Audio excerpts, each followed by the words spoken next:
Good curve one burn. Understood? நல்ல மாட்டுக்கு ஒரு சூடு. இப்படி தாங்க. என்னடா பண்ணி வச்சிருக்கிறீங்க? படம் யாருக்கெல்லாம் பிடிக்கும்?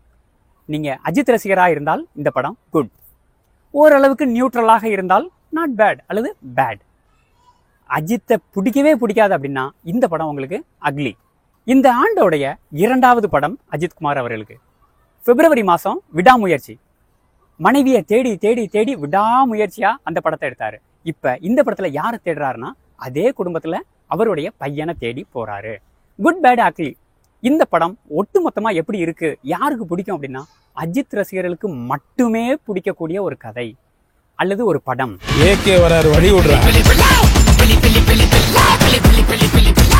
மற்றவர்களுக்கு பிடிக்குமா அப்படின்னு கேட்டா மற்றவர்களுக்கு பிடிக்கும். யாருக்கெல்லாம்னா, ஒருவேளை உங்களுக்கு ஒரு படம் பார்க்க போறீங்க, எனக்கு லாஜிக் தேவையில்லை, எனக்கு மெசேஜ் தேவையில்லை, எந்த ஒரு கருத்தும் இல்லாம எமோஷனும் இல்லாம ஜஸ்ட் ஒரு என்டர்டெய்னரா பார்க்கணும் அப்படின்னா உங்களுக்கு இந்த படம் குட்டாக இருக்கும். இதுதாங்க குட் பேட் அக்லி. முதல்ல கதையை பார்க்கலாம். கதை இருந்தாதான் பார்க்கணும் அப்படிங்கிற மாதிரி தான் இருக்குது. கதை என்ன அப்படின்னா, ஏற்கனவே டானாக அல்லது பேடாக இருந்த ஒரு மனிதர் குடும்பத்துக்காக குட்டா மாறலான்னு சொல்லி மறுபடியும் அதே குடும்பத்துக்காக அக்லியா மாறுறது தான் குட் பேட் அக்லியோடைய கதை. இது பழிவாங்கக்கூடிய கதையா? ஆமா, ஓரளவுக்கு பழிவாங்குற கதைகள் தான். வாழ்க்கையில் என்னெல்லாம் பண்ணக்கூடாதோ சில சமயங்கள் அதெல்லாம் பண்ணணும் பேபி. எமோஷனல் சீன்ஸ் இருக்குதா? கொஞ்சம் இருக்குது. காமெடி இருக்குதா? நிறைய காமெடி இருக்குது. காமெடி யாராவது காமெடி ஆக்டர் பண்றாங்களா? இல்ல, அஜித்தே அந்த காமெடியை பண்ணிருப்பாரு. சார், உங்க கார்டு மேல ஒரு 16 நம்பர் இருக்கும், அந்த 16 நம்பர் கொஞ்சம் சொல்றீங்களா சார்? எப்படி? தான் நடித்த அனைத்து படங்களுடைய கலவைதான் குட் பேட் அக்லி. நீங்க வாலி பார்க்கலையா? இந்த படத்துல ஒரு ரெஃபரன்ஸ் இருக்கும்.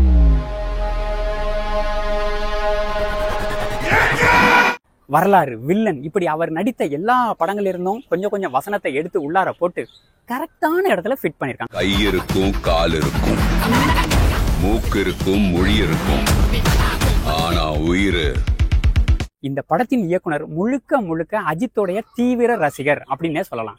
ஏன்னா அஜித்தோடைய படங்களை அஜித்தே இவ்வளவு தடவை பார்த்திருப்பாராங்கிறது தெரியல. இந்த இயக்குனர் அஜித்தோடைய இவ்வளவு படங்களையும் எடுத்து எல்லா நல்ல நல்ல வசனத்தையும் எடுத்து கரெக்டான ஒரு கலவையாக நமக்கு கொடுத்திருக்கிறாரு. அதாவது ஒரே கல்ல 2 மாங்கான்னு சொல்ற மாதிரி ஒரே படத்தினுடைய டிக்கெட்ல அஜித்தோடைய பல படங்களை நீங்க பார்த்த மாதிரியான ஒரு உணர்வு. இசை, பாடல்கள், பழைய பாடல்கள் ஒரு 3-4 பாடல்களை இந்த படத்துல கொண்டு வந்து இதற்காக புதிதாக இசையமைக்கப்பட்ட பாடல்கள் எதுவுமே நல்லா இல்லை. அந்த பழைய பாடல்கள் நல்லா இருக்குது. So sweet.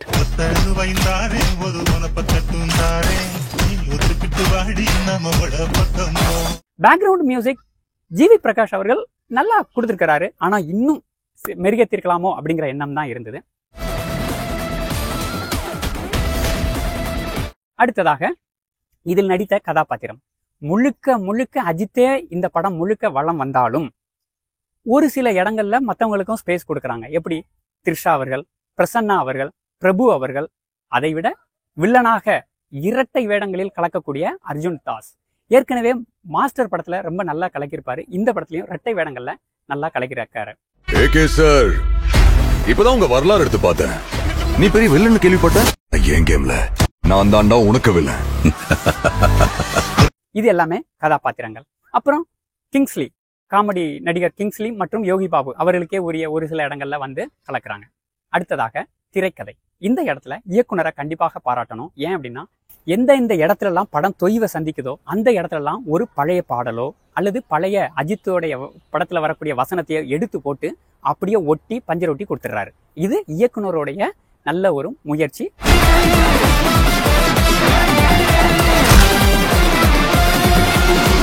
My darlings, missed you all.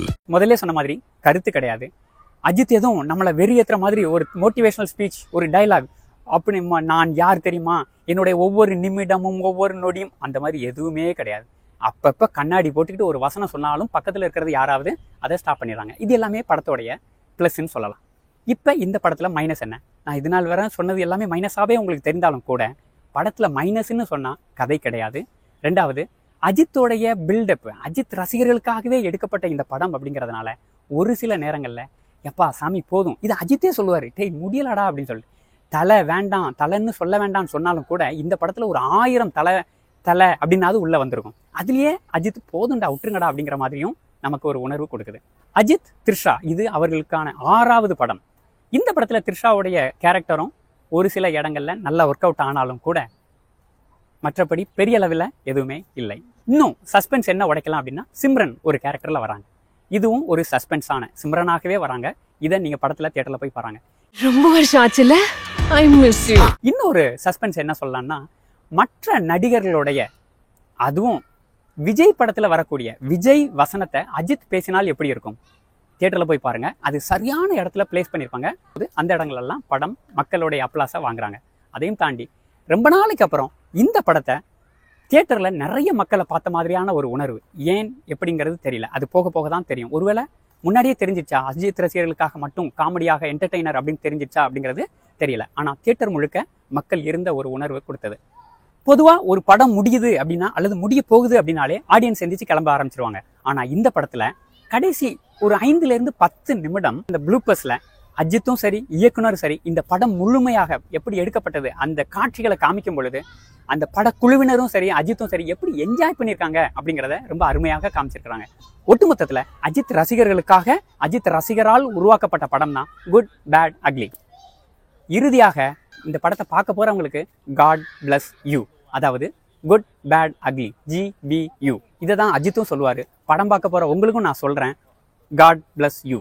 Adhik Ravichandran அவர்களுடைய இந்த படைப்பு முழுக்க முழுக்க அஜித் ரசிகர்களுக்கு சமர்ப்பணம். Good bad Ugly. அஜித் ரசிகரா இருந்தா தியேட்டருக்கு போங்க. என்டர்டெயின் பிடிக்கும்னா தியேட்டருக்கு போங்க. அஜித்தை பிடிக்காது, எதுவுமே எனக்கு பிடிக்காதுன்னா வீட்டில் உட்காருங்க. நன்றி.